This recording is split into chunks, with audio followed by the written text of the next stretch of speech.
The morning fog hung heavy over the Polish countryside as Sergeant Kazimierz Nowak peered through the vision slit of his 7TP light tank. It was September 1st, 1939, and the world was about to change forever.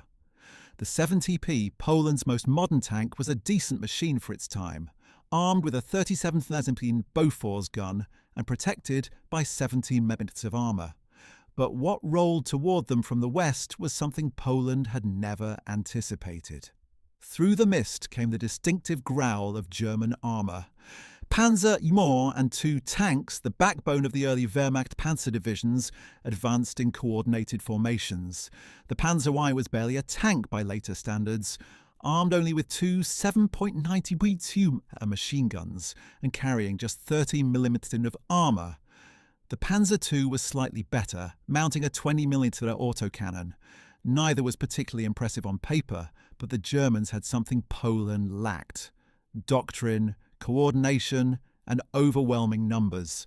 Alongside these light tanks rolled the more formidable Panzer III and the early Panzer IV models. The Panzer III, with its 37mm gun, was designed for tank-to-tank combat, while the Panzer IV's short-barreled 70mm gun was meant to support infantry. These tanks represented Germany's vision of combined arms warfare, a vision that would revolutionise military thinking. Nowak's 7TP fired its 37mm gun, striking a Panzer II and setting it ablaze. But for every German tank destroyed, 3 more appeared. The Polish campaign lasted only weeks, and with it, the world learned a terrible new word: blitzkrieg. Across the Channel, British tank designers watched with growing alarm. Britain's tank force was split between two philosophies. The infantry tanks, like the Matilda II, were heavily armoured but slow, designed to support foot soldiers. The Matilda II boasted 70 meters of frontal armour, immune to most anti-tank guns of 1940, but crawled at just 50 mm. Meanwhile, the cruiser tanks, like the Crusader, prioritised speed over protection, racing across the battlefield at 27 Celsius but with only 49 mm of armour. France, meanwhile, fielded what was arguably the best tank of 1940, the Char B1 bis. This 32-ton monster carried 60 mm of frontal armour, a 75 mm hull-mounted gun, and a 47 mm turret gun. On paper, it was superior to any German tank, but French doctrine scattered these powerful machines among infantry divisions rather than concentrating them in armoured formations. When the Germans struck in May 1940, superior tactics defeated superior tanks. Lieutenant Jean Moreau commanded one of these Char B1 bis tanks during the Battle of France. On May 16, 1940, near Stonne, his tank single-handedly engaged a German column. The 75mm gun roared again and again, destroying 13 Panzer IIIs and IVs before running out of ammunition. The German 37mm and 20mm rounds simply bounced off the Char B1's thick armour. But one tank, no matter how powerful, couldn't stop an army. Within weeks, France fell. The vast emptiness of North Africa became a proving ground for tank warfare. Here, speed and reliability mattered as much as armour and firepower. The British deployed their Crusader cruiser tanks against Rommel's Afrika Korps, but they suffered from chronic mechanical unreliability and weak armour. The 2-pounder gun, while accurate, lacked the punch needed to defeat newer German armour at range. Germany's answer was the Panzer III ASIF. J, upgunned with a long-barreled 50mm gun, and the Panzer IV ASIV. F2, mounting the fearsome long-barreled 75mm caliber EK-40. These tanks could engage British armour from ranges where the 2-pounder couldn't respond. But the Germans had their own problems. Supply lines stretched across the Mediterranean, and fuel shortages constantly plagued operations. Into this cauldron came American steel. The M3 Lee Grant medium tank was a strange-looking beast with its 70mm gun mounted in a hull sponson and a 37mm gun in a small turret. British crews nicknamed it the Grant, and Americans called it the Lee. But everyone agreed it was awkward. The high profile made it an easy target, and the limited traverse of the main gun was a tactical nightmare. Still, the 75mm gun could finally match German firepower, and hundreds of these tanks poured into North Africa through Lend-Lease. But the real turning point came on June 22, 1941, when Germany invaded the Soviet Union. What the Wehrmacht encountered shocked them to their core. Lieutenant Hans Kessler commanded a Panzer III in the 18th Panzer Division as they pushed into Ukraine. His unit had cut through Soviet resistance with ease, destroying obsolete T-26 and BT-7 light tanks by the dozens. Then, on June 23rd, something emerged from a tree line that changed everything. The T-34 medium tank was a revolution on tracks. Its sloped armour was effectively thicker than its measured 45mm suggested, deflecting German shells with alarming regularity. The 76.2mm F-34 gun could penetrate any German tank at combat ranges. The wide tracks gave it mobility in mud and snow that German tanks couldn't match, and it was produced in numbers that seemed impossible. Soviet factories would eventually build over 35,000 T-34s of various models. Even more terrifying was the KV-1 heavy tank. Weighing 47 tons and protected by up to 90mm of armour, early KV-1s were nearly invulnerable to German anti-tank weapons. Stories circulated of single KV-1s holding up entire German columns, absorbing dozens of hits without effect. Near Raseiniai, Lithuania, a lone KV-1 blocked a vital supply road for 2 days, destroying 12 German trucks and numerous lighter vehicles before finally being disabled by engineers who snuck up and placed charges on it. The Germans responded by upgrading their tanks frantically. The Panzer IV received the long 75mm gun, transforming it from an infantry support vehicle into a tank killer. Production of the Panzer III began to wind down. It had reached the limits of its design. Something new was needed. By late 1942, both sides were fielding new generations of armour. The Americans introduced the M4 Sherman medium tank, which would become the most produced American tank of the war, with 49,234 units built. The Sherman was reliable, mechanically sound, and easy to maintain. Its 70mm M3 gun was adequate for most targets, and the tank could be produced in vast numbers. But it had one critical flaw. Its armour and firepower were merely adequate, not exceptional. Captain Michael O'Brien commanded a Sherman in Tunisia in early 1943. His tank was part of the 1st Armoured Division, newly arrived from America. The Sherman felt solid, dependable, almost friendly compared to the temperamental British tanks they'd trained alongside. The crew appreciated the spacious interior, the powered turret traverse, and the gyro-stabilised gun that let them fire on the move with reasonable accuracy.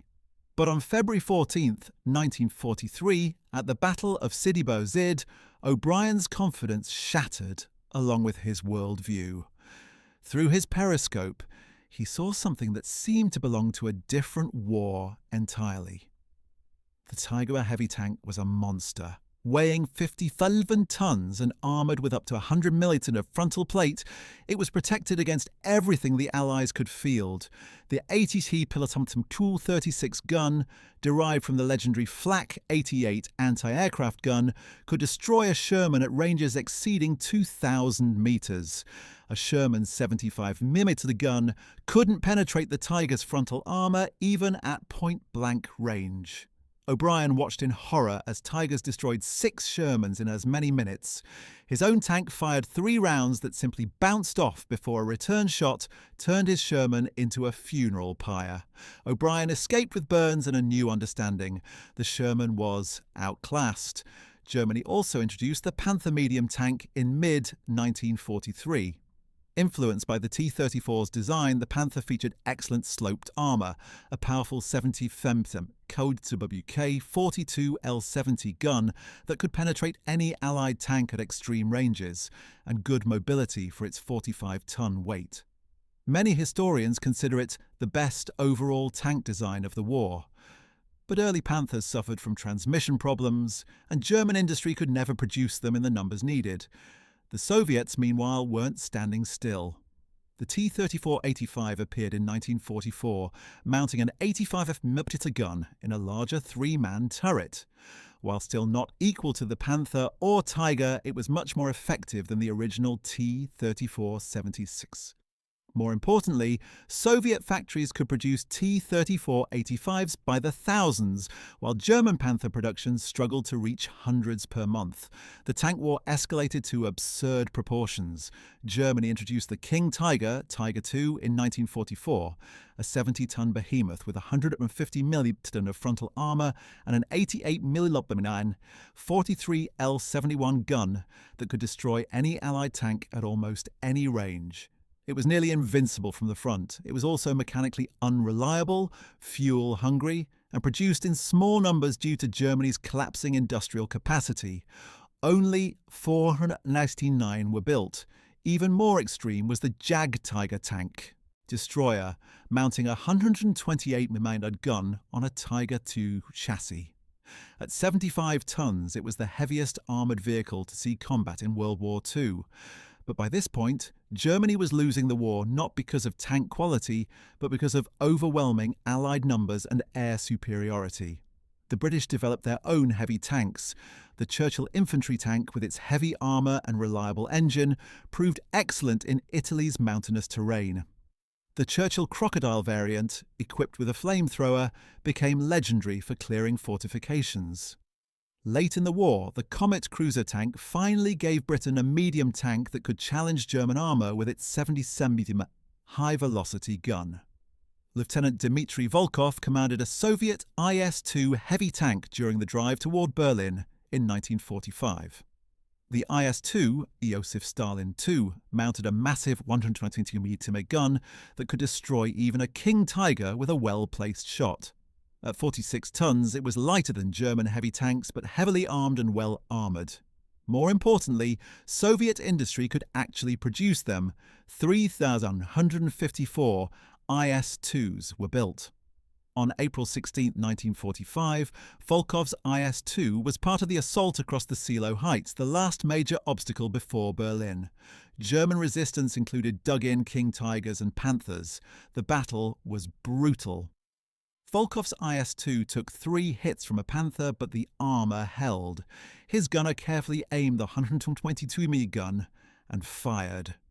The massive, high-explosive round struck the Panther's turret ring, and the German tank erupted in flames. The Americans realised the Sherman's limitations and developed 2 responses. The M26 Pershing heavy tank appeared in early 1945, mounting a 90mm gun and sporting much heavier armour than the Sherman. It was finally a match for German heavy tanks, but it arrived too late and in too few numbers. Only about 200 saw combat in Europe. More common was the M4A38 Sherman Easy 8, with improved suspension, a 70mm high-velocity gun, and better armour. While still not equal to Panthers or Tigers, the 70mm gun could at least penetrate their side armour at reasonable ranges. Combined with superior American training, logistics, and numbers, the Easy 8 proved effective enough. Sergeant James Reardon commanded an Easy 8 during the Battle of the Bulge in December 1944. His tank was part of a combat command racing to relieve Bastogne. The weather was miserable, snow, fog and temperatures well below freezing. German Panthers and Tigers had stopped several Allied columns, but Reardon's company had an advantage. Veteran crews who'd learned painful lessons about fighting German armour. Don't engage head-on, his captain had drilled into them. Flank, use terrain, coordinate with infantry and tank destroyers. 3 Shermans working together can kill a Tiger. On December 24th, Reardon's platoon encountered 2 Panthers blocking a vital crossroad. Rather than charging directly, they used buildings as cover, advancing from 3 directions. 1 Sherman drew the Panthers' fire, while Reardon's Easy 8 and another Sherman flanked. 2 76mm shots into a Panther's side armour at 300 metres, and it was over. tactics and teamwork defeated superior technology. The war saw numerous specialised variants. British Hobart's funnies included the Sherman Crab, mine-clearing flail tank, Churchill Avre, armoured vehicle Royal Engineers with a 290mm petard mortar, and DD duplex drive Sherman amphibious tanks that swam ashore on D-Day. American tank destroyers like the M10 Wolverine, M18 Hellcat, and M36 Jackson provided mobile anti-tank firepower.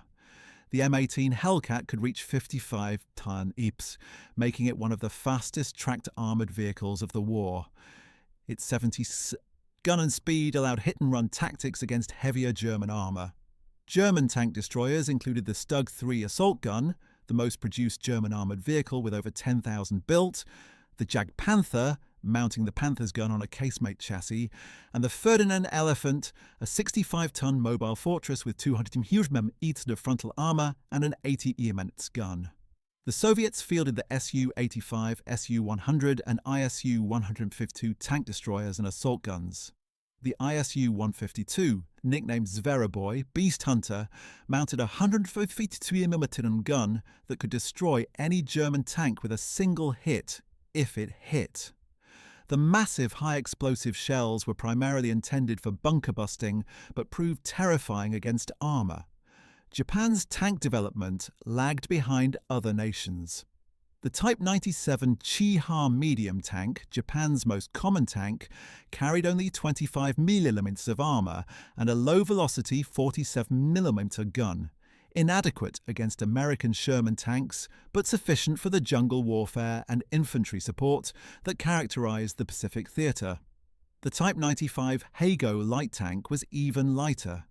Japanese tank doctrine focused on infantry support rather than tank versus tank combat, a philosophy that proved increasingly obsolete. When American Marines encountered Japanese tanks on islands like Tarawa and Saipan, their Shermans destroyed them with ease. The Pacific War was decided more by naval power and air superiority than by tank battles, though American armour proved valuable in the island-hopping campaign in the Philippines. By war's end, tank design had evolved dramatically. Compare the Panzer the Fams of 1939, a 6-ton vehicle with machine guns, to the King Tiger of 1945, a 70-ton fortress with a gun that could destroy targets over 3,000 metres away. The evolution was staggering. But numbers told the real story. Germany produced approximately 24,000 Panzer III and V tanks combined, 6,000 Panthers, and at 800 Tigers and King Tigers. The Soviet Union produced over 65,000 T-34s. America built nearly 50,000 Shermans. Britain produced over 25,000 tanks of various types. The Axis powers were buried under an avalanche of Allied steel. Lieutenant Hans Kessler, who'd first encountered the T-34 in 1941, found himself commanding a King Tiger in the ruins of Berlin in April 1945. His tank was nearly invulnerable, a mobile fortress, but it was also nearly immobile due to lack of fuel, and Soviet artillery had the range of every street. On April 30th, with the Reichstag about to fall, Kessler and his crew abandoned their King Tiger and surrendered. The ultimate tank had proven irrelevant. Captain Michael O'Brien, who'd survived the Tiger encounter in Tunisia, was commanding a Pershing tank near the Elbe River when he received word Germany had surrendered. His crew celebrated, then fell silent, thinking of all the friends who hadn't lived to see this day. Sergeant Kazimierz Nowak, whose 7TP had fought in Poland in 1939, had escaped to Britain and retrained on Cromwell cruiser tanks. He'd fought across France and into Germany, and he stood at his tank watching German prisoners march past in endless columns. 6 years of war, millions dead and the world forever changed. And Dmitry Volkov, in his IS-2, rolled through the rubble of Berlin, the Soviet flag flying from his turret. The Great Patriotic War had cost the Soviet Union dearly. 27 million dead. But they had endured, and their tanks had helped carry them to victory. The age of the tank had arrived in Poland in 1939 with the thunder of Panzers. It evolved through desert sands, Russian steppes, French hedgerows and German cities. Each nation brought its own philosophy: German quality and engineering sophistication, Soviet mass production and pragmatic design, American industrial might and reliability, British tactical innovation. The war proved that no single tank design was perfect, so the best tank was the one you had enough of, that you could keep running, that your crews could operate effectively, and that fit your tactical doctrine. The T-34 wasn't the best tank of the war by any single metric, but its combination of firepower, armour, mobility and production numbers made it arguably the most effective. The Sherman wasn't superior to German heavy tanks, but American production, logistics and combined arms doctrine made it a war winner. As the last guns fell silent in 1945, the tank had proven itself the dominant land warfare weapon. But already new technologies loomed: jet aircraft, guided missiles, and something called the atomic bomb. The age of conventional tank warfare had reached its zenith just as a new age of warfare was beginning.